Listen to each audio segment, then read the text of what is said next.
Chelsea and FC24 have a thing or two in common. They've both launched their seasons in questionable fashion. Oh my god, bro. Oh, hell no.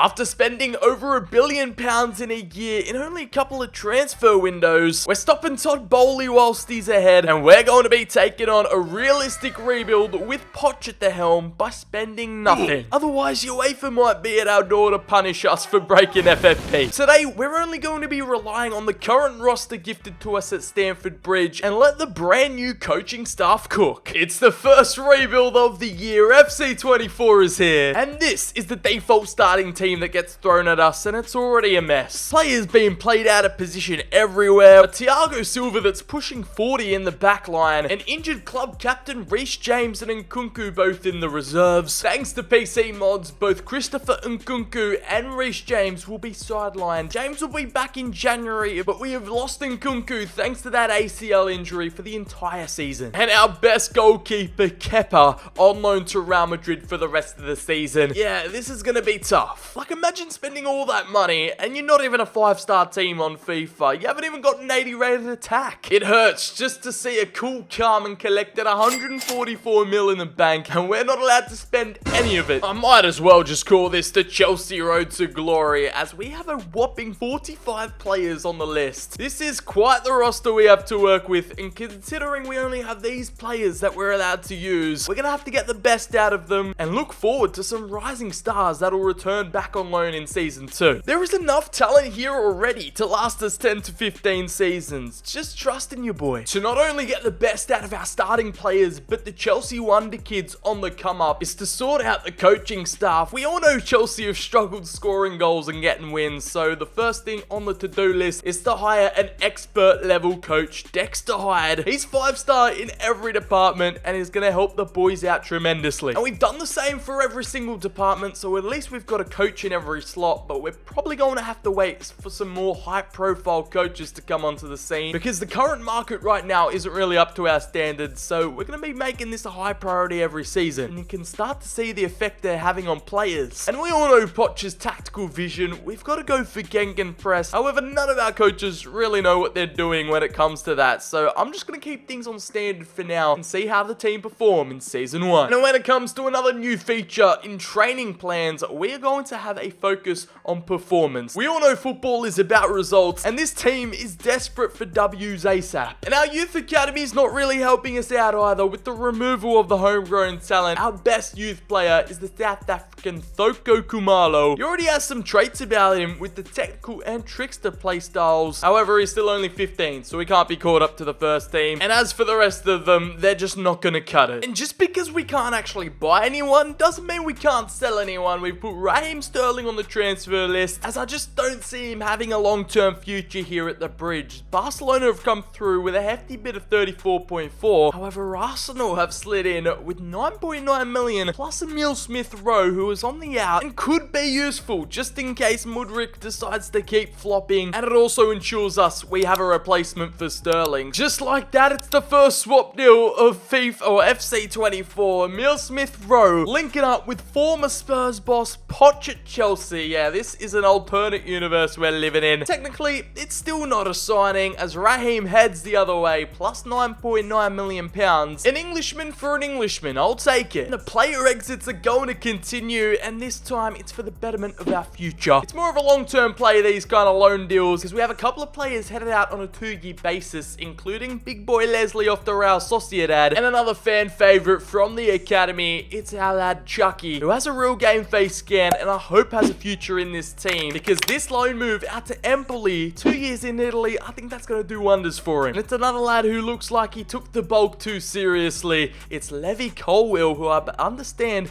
will be headed out on a loan deal to fellow Premier League club Nottingham Forest on a 2-year basis. And I know it's a shock, they broke the bank for this kid, but I just don't think he's ready for first team Premier League football right now, especially with the current midfield we have, and that's Romeo Lavia. Yes, the Belgian was targeted by Liverpool all summer Palmer will be off to the Basque Country Athletic Bilbao on a 12-month deal. Boy, we are rolling like smooth operators right now, just continuing this loan deal system that Chelsea love, and it's someone I have high expectations for. He started as a big wonder kid this year in FC 24. That's the Brazilian striker David Washington. Only 18, he's not really ready, and of course he doesn't have a game face scan, but he's going to spend 2 years out in LA. I mean, I'm just getting sick of this animation already, and it's my first rebuild. It's Cole Palmer, and the ex-Man City Youth Academy graduate will be dropping down to the championship, joining the Foxes on a 2-year deal. And there's a recap of all of our summer transfer business. In the opening window, we're going to be solely relying on this game's growth and development, the dynamic potential. We're putting all our eggs into one basket here, so we're going to have to grow and nurture what we already have. Otherwise, here's the first team starting 11 I've decided to go with here. We've shifted Enzo up into a little bit more of a cam position. Thanks to all of Poch's new coaching staff, it's only going to take us 55 weeks instead of 110 to convert the king, as Dizazi and Fofana will be the new centre-back pairing for the future, and the new boy Emil Smith-Rowe sneaks his way onto the bench. And in our first season in charge, taking the realistic approach with only domestic football to focus on, Chelsea are back in Europe. Yes, it is only the Europa League, but a 5th place finish with 66 points, and that's above Arsenal because Liverpool went on to win the league with 80. Man City down in second with 78, and we finish above Big Ange's Spurs too. Everton in the top half. Pretty much any finish in the top half of the table would have been a success this season, as Brentford, Sheffield United and Luton all go down. In terms of the other competitions though, we only had the FA Cup, which we somehow, how did Luton get to the final? Anyway, we were knocked out in round 4, replay to Sunderland on pens, and over in the Carabao, we made a somewhat decent run with a 5-3 aggregate loss to the eventual champions, and we're still light years away from competing up with the big boys, but it was Bayern to win a 7-goal thriller against Man City in the Champions League final, and Sevilla, of course, took home the Europa against Newcastle. I was just gonna let Thiago Silva retire and have a farewell here, but Real Madrid have picked him up on a free transfer, alongside some of the minor loans in the off-season we snuck in. But how did this coaching staff handle this overflowing Chelsea squad? Well, we're about to find out. As our top performer, who was the big bagsman, and it's Nicholas Jackson up top, actually performing, as our Senegalese hitman wants to become the next Drogba with a +4 to his overall. The coaches are helping him find the back of the net with 19 goals and 7. Conor Gallagher actually from the depths of midfield, he snuck through with 11 and 4. Broha, a perfect super sub backup for Jackson up front with 11, and Noni Madueke on the right, 10 goals and 5. He's perfectly stepped up from Sterling's departure, and the man involved in the swap deal, Smith-Rowe, has got on like a house on fire with his teammates as our newly converted Enzo. A nice little +3 and 86 overall with 18 goal contributions, and actually Mudryk is doing something. The Ukrainian, who was on track to becoming a classic Chelsea flop, has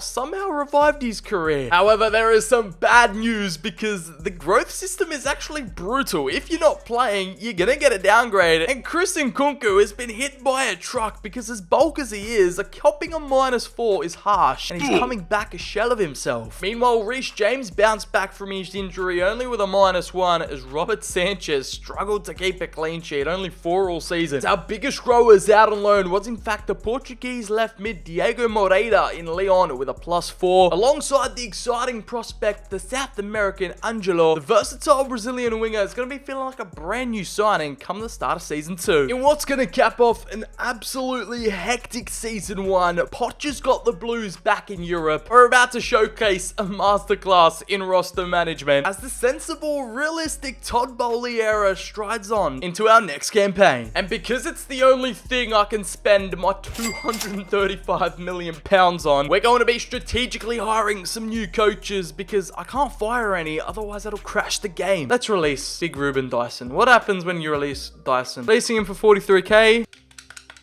I can't exit. I can't back out. It just freezes the screen. Our defense is in dire need of improvement. Only 4 clean sheets last year, and we need some stability at the back, so we're going to go with the expert Blake Smith. And a 5-star goalkeeper coach is surely going to improve Robert Sanchez in between the sticks and get him some more clean sheets. We are slowly but surely building Pochettino, the best coaching staff in world football. Finally, a touch of realism, attention to detail by EA. They've actually added in like the long-term 7-8 year contracts that Chelsea have dealt to their new signings, so fair play, you've saved me from some admin work. We're back into the thick of things here. It's the first piece of business for the new summer window, and it's gonna have to be another outgoing loan deal. We're continuing on this merry-go-round as Poch farewells the young Italian star boy Cesare Casade as he joins Crystal Palace for a 1-year deal. Like a lot of these young guns, they're just not ready for first, even second team football, so they need to go out and gain some experience. Like the real face wonder kid here, we've got the Englishman Dylan Williams out to Turkey for a 12-month basis. And it's a pretty big sale here. Hakim Ziyech returned from his loan spell at Galatasaray. Newcastle will pick him up for a handy 16 million. And it's Big Rom Lukaku returning from his loan spell at Roma. Pretty much I had no first team plans for him. It should have been done a long time ago, but finally the Belgian has been sold to fellow rivals Spurs for 37 mil. Big Ange was in the market for a big boy striker, as I'm hoping Brighton can turn this left back Hall into the next big thing, the next superstar. He heads out to the South Coast for a 2-year loan deal. Lewis, I hope you come back a world-class prospect. What's with Arsenal in these swap deals, man? They're trying to money launder right here because they're offering up Raheem Sterling for Reece James. We just gave him to you guys and they already want to get rid of him? After completing a couple more minor loan deals this summer, hey, I don't make the rules. We've got to keep this Chelsea loan tradition going. It's a make or break season. Chelsea can't go on much longer without winning silverware, and I've awarded the captain's armband to the one and only Enzo, the poster boy, the cornerstone of this team. He just has captain's energy about him. As I want to start experimenting in season 2, let's try tweaking this tactical vision and customizing it a little bit. Let's see if this world-class coaching staff can adapt, and to see if these lads can handle multiple competitions. The squad depth in the second team is absolutely nuts. We've got that custom tactical vision. We're now starting to increase our stars. We want to hit those ideal targets. Even though we have all the transfer budget in the world, our weekly salary can't keep up, and we've already hired a maximum of 14 coaches. Thanks to a glitch that just crashes the game, I can't release any of them, so we're stuck with these guys. I hope they can cook up something special at the bridge, as the Chelsea boys are back in Europe. The Blues have been drawn into Group F in the Europa League alongside Feyenoord, Young Boys and Malmo. And just like a thief in the night, Poch has qualified this squad, snuck them into 4th place, qualifying for the beloved Champions League again. It's back at the bridge with 71 points, and Liverpool again run it back, go back to back in the title race as we finish above the likes of Spurs and Man United. Arsenal are down in 9th, and meanwhile getting relegated it is Brighton, Burnley and Millwall. Can the Argentine mastermind inject a bit of winning DNA into this team? They've made it through to an FA Cup final against the 9th place Gunners. This would be the picture perfect way to round out the season. Just put that icing on top of the cake as we go in for the quick sim at Wembley, and they've been heartbroken, denied the first piece of silverware. It was the Madueke missed penalty in the shootout. After it finished 2-2, it was cup final drama, and that one's got a sting, boys. It's back to the drawing board. Oh man, oh man, this isn't winning DNA, this is fumbling DNA. 2 domestic cup finals and they've lost them both. Could the Europa get any better? They had a little bit of European continental action, and over in the round of 16 against Porto, lost 5-3 on AG. The only silver lining out of this campaign is that the coaching staff had another season with the boys, and we're qualified for the Champions League. Other than that, we're going to need some good news to come through with the team stats, as it's Noni Madueke on the right. He's finally sparked into life. 21 goals and 6 assists for the Englishman, and Broha out of nowhere, the Albanian in the second team, has netted 19 goals and 27 appearances. It's a perfectly balanced 15 goals and 15 for Enzo. Insane stuff from him. Nicholas Jackson, he started to,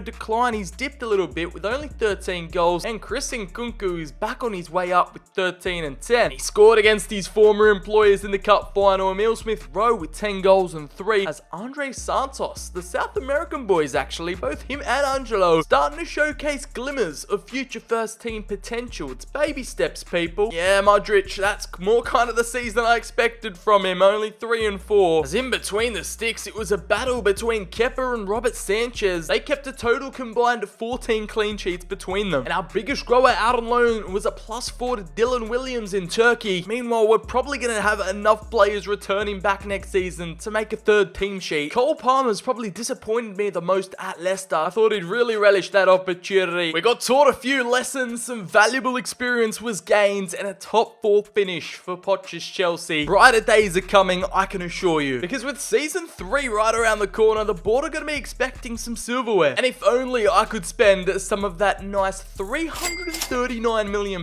in the transfer budget. Yeah, it is very tempting, but we've got to keep with the grind. This Chelsea project, like I said, it's going to come down to the coaches we've hired because we can't release any. We just have to wait for more coaching slots to arrive, and in fact they have. We've got one more we can hire. This guy, Jamie Osborne, he's an expert. He's 4 stars everywhere. He's an all-rounder, and I think his capabilities can take this team to the next level. All the ideal stars and all that have updated. Hopefully they can train the lads up to become more Champions League quality. Now, they're young, they're hungry, they're ready to grow. It's a make or break year for Dizazi or Badiashile to claim their spot. Dropping Enzo back a little bit further and reintroducing Nkunku, who I think is ready for his first team return. That is a scary sight that I'm sure no defense in the world is going to want to come up against. The only thing I can do right now with all this cash is just to renew some contracts, give our pay rises where they're due, and figure out how to keep this team operating at peak performance. That reminds me of the talent we had in the youth academy. This guy that we've just kept here for 3 seasons, the South African Kumalo, he's been grinding away, and you know what? Let's promote him to the senior team. He's not going to be much use to us. It's not a position we're in dire need for, but fuck it, we ball. With 88 potential, Poch and the coaching staff are willing to give him a chance. Here's the deal. Things are going so good for us depth-wise that we've now made a 3rd team sheet that we can select from. Still keeping that 40 plus total squad size, but you know when it's too good to be true, it usually is, as we have probably the disappointment of the video so far, Cole Palmer. A last minute deadline day pickup by Chelsea in real life. He'll be headed out on yet another loan spell. This time he's off to Germany to Union Berlin for 12 months. Joining him on the loan ease outages front, it's going to be Chucky off to Sevilla for 2 years. I just can't see him getting any first team game time right now. The upcoming left back Dylan Williams will be joining Lecce for 2 years. A random Finnish midfielder who I had no idea of is joining Norwich. And our youth academy talent that we recently promoted, Kumalo, will be playing some football down in the championship for Watford. And I mean, you can't say this is unrealistic because Chelsea love their loans. Last but certainly not least, it's the Italian stallion, hidden gem, Cesare Casadei, moving back to the homeland, back at Verona for 2 years. It's felt like an eternity,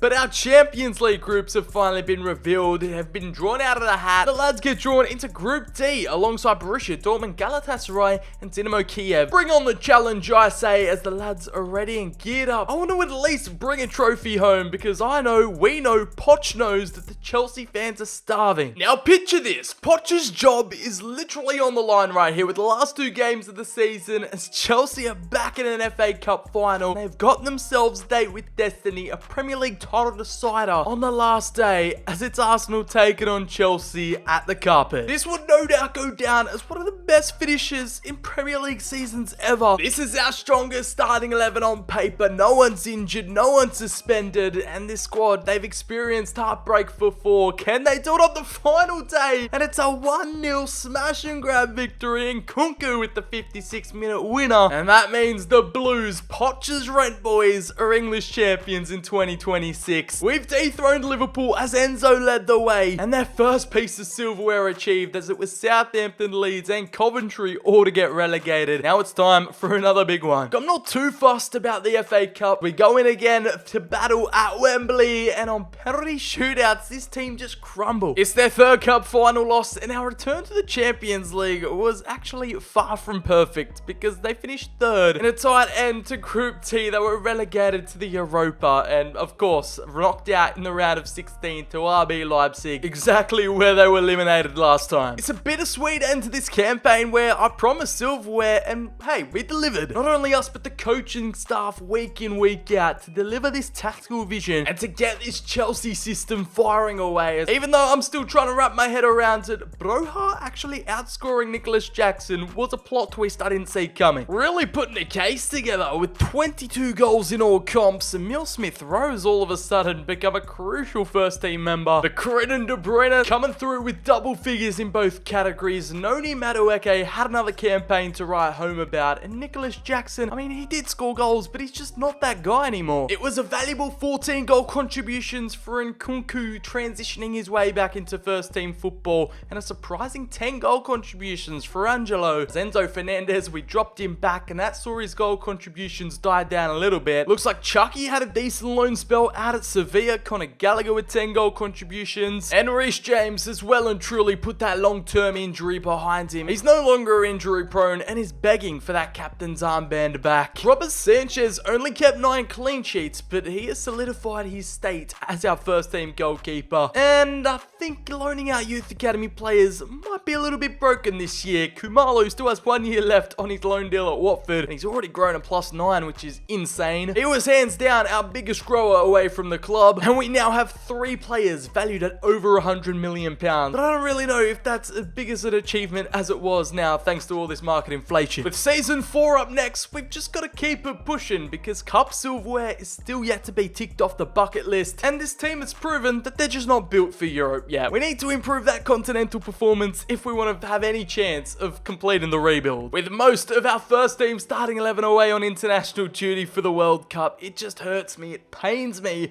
that we have nearly £500 million to spend, and rules are rules, we just can't touch it. Taking into consideration how much our wingers are crucial to our game and this potch ball actually working, I'm tempted to change the tactical vision to wing play. However, the attacking and defense coaches turn to novices, so I'm just going to flip things back on standard, because every single player pretty much gets a boost and all the coaches are experts when it comes to that. So let's see if that has any bearings on our results in season 4, because it's a new season and another staff slot has opened up. We can now hire a total of 16 and bring up our defensive unit to 22 stars. Unlike in seasons prior, Poch and the coaching staff have decided not to make any noteworthy changes. No loan exits to report on, as we don't really want to disrupt the current chemistry and the synergy that this team has. But you can bet every single pound you have that our competition have been splashing the cash. You already know Europe's best are out here improving their squad no matter what. We're thrown into the ringer again, returning back to the Champions League, as our draw has been revealed and we are into Group E alongside Bayern Munich, Club Brugge and Michelin, so fingers crossed we can make it out this time. We're sticking to our guns here with all our quality and depth. It's the first team starting 11 alongside the 3 team sheets ready for battle. This is the year that Poch and the gang have to prove themselves, because let's face it, time's running out. Breaking news, since season 4, the champions have been dethroned. It was Arsenal to take back the title and they low-key ran away with it. The lads had a lot on their plates and still finished with a respectable 80 points, being runners-up in the Prem again, as back-to-back champs Liverpool fall down to 6th, and it's Everton, Crystal Palace and Sunderland to go back down to the championship. We launched this campaign with a loss to Man City in the Community Shield 4-2, and we're unable to win the FA Cup in an early knockout in round 5 to Bournemouth. And the Carabao, it was the same old story. We were in the quarterfinals, eliminated to Spurs. However, when it came to the Champions League continentally, the lads looked pretty much flawless with 16 points in the group, finishing on top of Group E, and then literally in a 7-goal fest, edged their way past Sporting in the quarterfinals, progressing in a London derby 5-3, and then over in the semi-finals, it was another nail-biter finish. Another high-scoring affair up against the old lady, Juventus 4-3, which sees them meet up with Milan in the final. 8-time champions, because they actually went on to win it last year too in this rebuild. So we've got the big dance to look forward to in 2027, but over in the Europa League, it was the Yellow Submarine of Villarreal to get the better of Atletico in an all-Spanish affair, and the conference saw Aston Villa take it home on pens. But the question on everyone's lips right now is, how did Pochettino's men do it? This coaching clinic have put on a display of a lifetime, because in 4 seasons we've somehow gotten Chelsea out of their banter era and into a Champions League final for the first time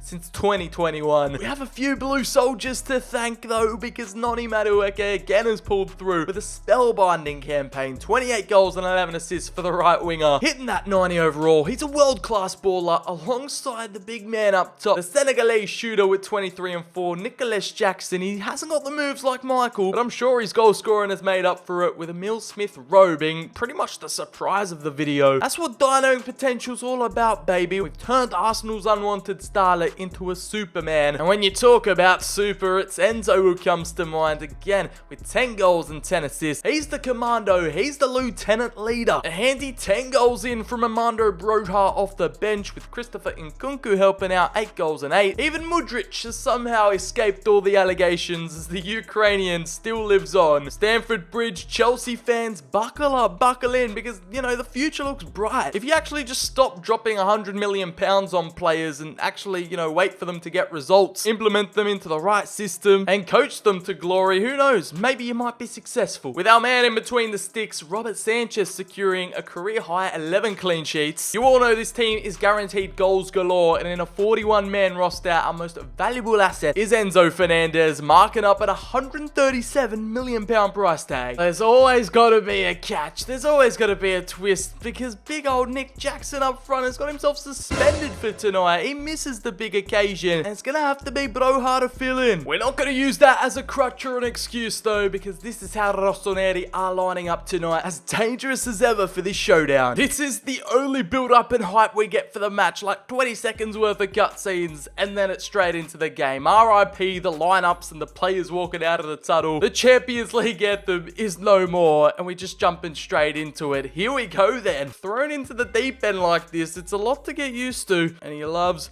to run at the defense, and the number 18 back inside to Enzo, who can set up Emil Smith-Rowe on the turn, and Maignan to be at full stretch. They really love going down this left-hand flank. I know why, because Rafael Leao puts in a dangerous ball, and Sanchez had to be alert. Three ballers like Madueke, and now it's opened up. Broha thinking Nkunku's offside. He wasn't. Why didn't I just keep playing? Here we go, Nkunku.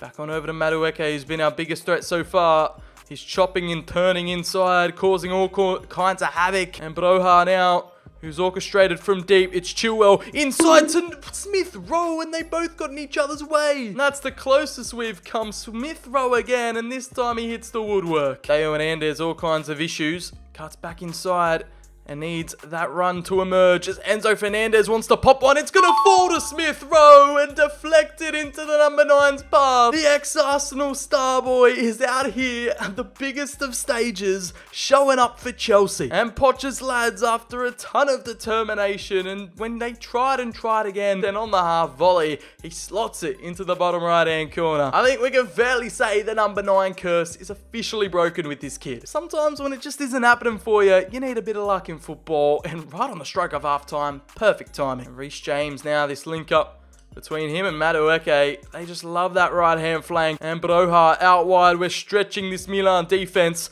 like they've never been stretched before, and Chilwell needs a big delivery. Maignan tipped over the bar, and we're putting him under the pump here. It's going to bobble out to Nkunku, heads it down to Dazazi. Smith-Rowe inside, it's Nkunku. Enzo just gets the license to barge forward. No one's going for the tackle, and it's an absolute rocket launched by our Argentine commander to double the lead. He put his laces through that one, and the Chelsea fans going absolutely mental. And it was a Gerrard-esque monumental final goal that is going to have some major implications on tonight's result. Gets in inside to Enzo, who's been everywhere, and he wants to launch another rocket. Nicholas Jackson the target, but we need to find a new man from the set pieces, and Dazazi nearly made himself the man. Now Broha off to Fofana. Our defense is pushed up. Nkunku to find Reece James, and the cutback's there for Smith-Rowe, and it's just as easy as you like for the boys right now. The confidence is sky high. Smith-Rowe is out here dropping a masterclass in Europe, and you might as well start carving the Chelsea name into the trophy, because these lads are on a mission to become 3-time European champs. Leao's in here. He's not offside either. Don't know how to defend, and he has hit the side netting. Milan desperate for a way back into the game, and defending on this game is an absolute nightmare when the team sticks together for so long. But Milan tried, and again, another shot wayward. Oh no, terrible from Fofana, couldn't get it clear, and now Leao's in the clear. The Italians have one back, and the European champions are starting to show some life. But okay, brother, why are you grittying on me when they're 3-1 down? Get the ball out the back of the net, mate. That's just not a good look. That's just lit a fire in me. I want them to score a 4th, just to teach Leao a lesson and humble the Portuguese superstar as Smith-Rowe back inside for the 4th. That surely was handball. That's not going to matter anyways, because it's game, set, match. Poch's Chelsea have gone on to do it in